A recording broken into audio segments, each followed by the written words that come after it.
Selamünaleyküm. Aleykümselam. Merhaba arkadaşlar. Hocam Hoş nasılsınız? geldiniz. Teşekkür Ne haber ederiz. efendim? Nasılsınız tekrar? Buyurun hocam. İyisiniz inşallah. Teşekkür ederim. Nasıl gidiyor? Teşekkürler olsun. Bir sıkıntımız yok hocam. Allah daha iyi. Neredeyse Aysun Bey. Evet hocam hayırlı olsun inşallah. Hem senin göreve başlaman hem okulda güzel olmuş. Bu kadar güzel olmuş. Hayırlı olsun inşallah. Bu şey kısmını bir türlü bakanlık bizi kabul etmiyor. O kontenjan haklarını. Öyle mi? Kabul etmiyor. Yarışmamızda bu.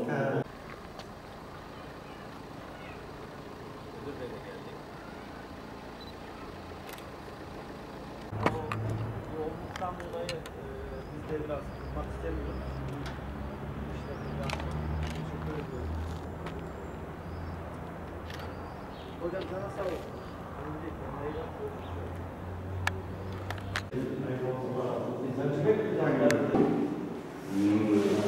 الشام الشام العاصمة ايه من ريف الشام أو اسم الشام مدينة مدينة الشام من جبل كاسيون. Eminim okulda daha fazla en azından başlarında öğretmenimiz var.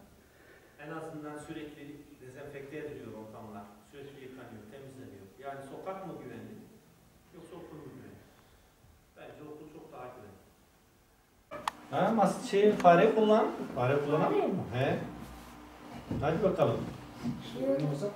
Evet. Hangisini istersen. Sen artık onu sen kullan. Sevdin mi bunu? Evde var mı böyle bir bilgisayarın? Yok başkası var ama o da böyle birleşik. O da birleşik. Peki. Evet.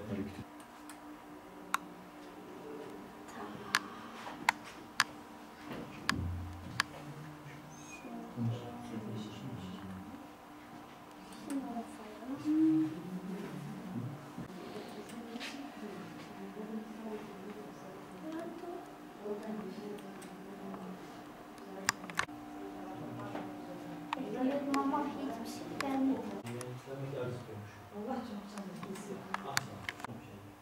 Sana çok gelmiş olabilir ama çok gelmiş. Biraz babasından kaynaklanıyor.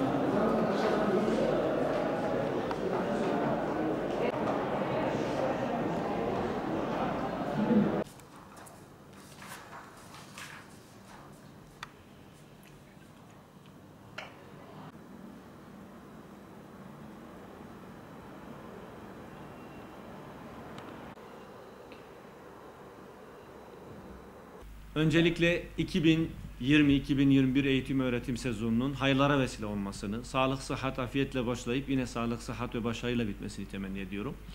Mart ayında başlayan pandemi sürecinden bu yana Midyat'ta eğitim öğretim çalışmalarıyla ilgili daha çok uzaktan eğitim ve öğretmenlerimizin fedakarane bir şekilde çalışmalarıyla geçen sezonu geçirdik. Birçok öğretmenimiz evlere kadar kitaplar götürdüler. Öğrencilerin, sınavlara girecek öğrencilerin kendilerini geliştirmesi ve yetiştirmesi için testler oluşturdular. Elektronik ortamda olsun, EBA destek noktalarında olsun, EBA ortamlarında olsun birçok fedakarlıkta bulundular. Birçok sosyal medya programlarıyla dersler işleyerek öğrencilerimizin hazırlığında ciddi bir katkı sağladılar ve netice itibariyle de çok şükür çok ciddi bir sıkıntı olmadan gerek liselere giriş sınavında gerek YKS dediğimiz üniversite sınavlarında ciddi bir başarı da elde edildi. Bu başarının mimarları olan öğrencilerimize, öğretmenlerimize, okul idarecilerimize ve değerli velilerimize ben teşekkür ediyorum. Bu eğitim öğretim sezonunun da en kısa sürede inşallah yüzde eğitime başlayarak öğrencilerimize olan hasretimizi gidererek devam etmek istiyoruz. Temennim, duam bu pandeminin, bu salgının bütün dünyadan ve ülkemizin üzerinden kalkması, normal hayata dönmemiz. Evet, çok şükür bakanlığımız bu süreç içerisinde durmadı, bizler durmadık.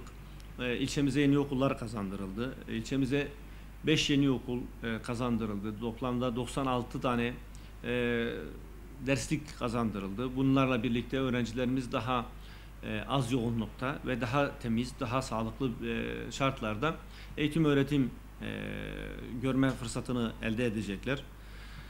Bu yeni açılacak okullarımızın hazırlığı tamamlandı. Bunlar inşallah öğrencilerimizin hizmetinde bu önümüzdeki ayın 21'inden itibaren olacak.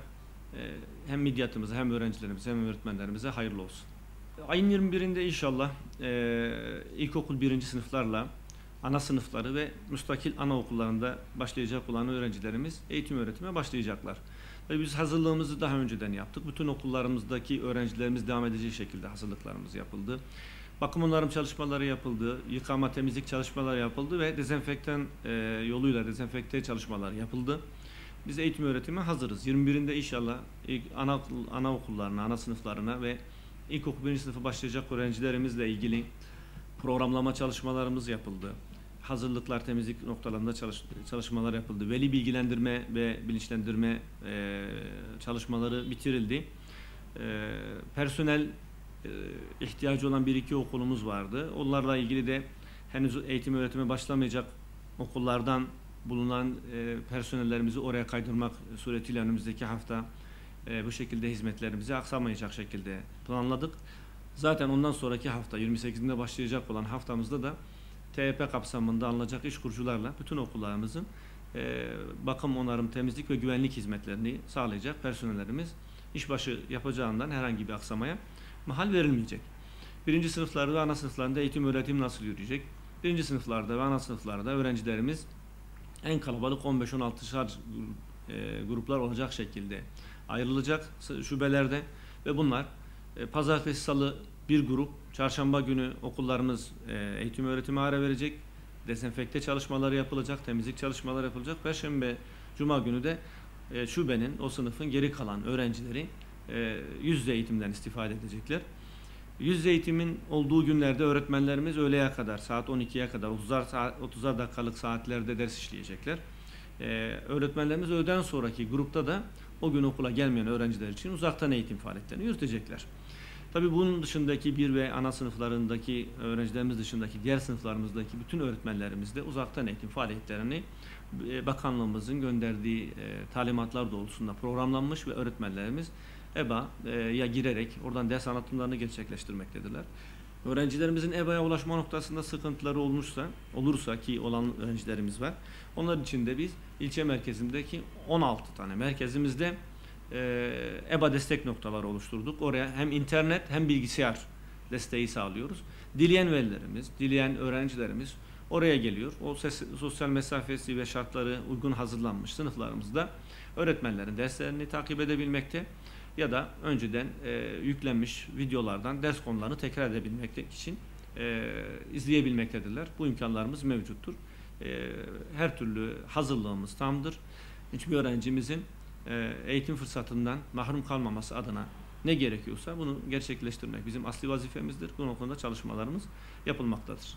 Bu saat itibariyle ciddi bir talep, yani sözlü ya da yazılı bir talep gelmiş değil. Bu da bizde şu kanaati oluşturuyor. İnşallah demek ki velilerimiz yüz yüze eğitimden yanadırlar ve yüz yüze eğitim konusunda öğrencisinin alması noktasında bir iradeleri ve kanaatleri var. Bu da bizi daha çok mutlu ediyor. Zira biz öğretmenler olarak, eğitimciler olarak gerçekten öğrencimizin gözüne bakıp, yüzüne gülümseyip ders anlatmanın daha faydalı olduğuna inanıyoruz. Bizi de daha mutlu ve daha diri kılacağına inanıyoruz. Biz bu konuda velilerimizin, öğrencilerimizi okullara gönderilmesinden yana olduğumuzu söylüyoruz. İnşallah bunu hep beraber aşacağız. Tabii öğrencilerimizin eğitime ulaşması için gerek özel servisler, gerek devletin taşıma araçlarıyla servis hizmetleri yürütülmektedir. Taşıma merkezi olan okullarımıza öğrencilerimiz yine ihaleler kapsamında öğrencilerimiz bu konuda ulaştırılacak. Herhangi bir mağduriyet yok. İhalesi yapılmamış bir güzergahımız yok. Öğrencilerimiz eğitime bu konuda ulaşabilecekler. Özel servis yoluyla gelen öğrencilerimizle ilgili de velilerimiz kendi tercihleri doğrultusunda belirledikleri servislerle taşıma yapabilecekler. Bizler pandemi sürecinde taşımada dikkat edilebilecek hususlar, hijyen şartlarının oluşturmasıyla ilgili servislerimize yönelik iş sağlığı ve güvenliği uzmanımız tarafından eğitim verilecek ve bu konuda gerekli hassasiyetler paylaşılacak. Servisçilerden bu konuda uymaları gereken hijyen şartları ve kurallar tekrar hatırlatılacak. Onlardan yazılı beyan alınacak. Sorumluluklarını yerine getirme noktasında. Bu konuda da velilerimiz müsterih olsunlar. Kesinlikle. Şimdi ben evime gidip gelirken mahallede şunlara şahit oluyorum.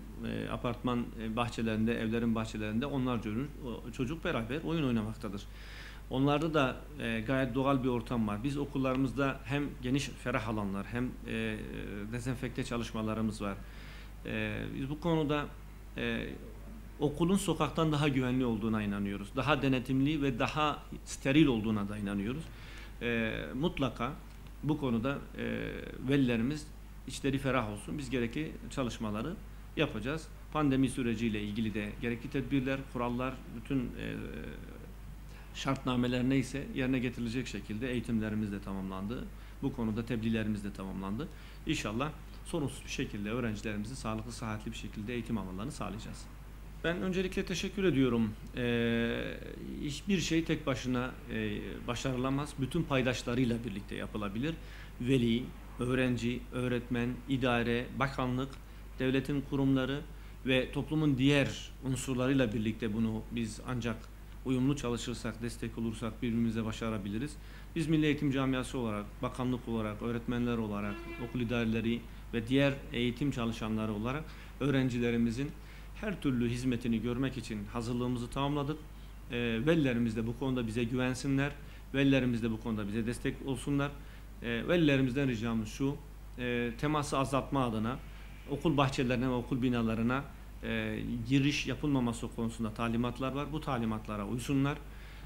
Temennimiz, duamız bütün eğitim öğretim sezonunu sorunsuz bir şekilde atlatmamızdır. Bütün velilerimize bu manada saygılarımı sunuyorum. Öğretmen arkadaşlarıma başarılar diliyorum. Öğrencilerimize sağlık, sıhhat ve başarı diliyorum.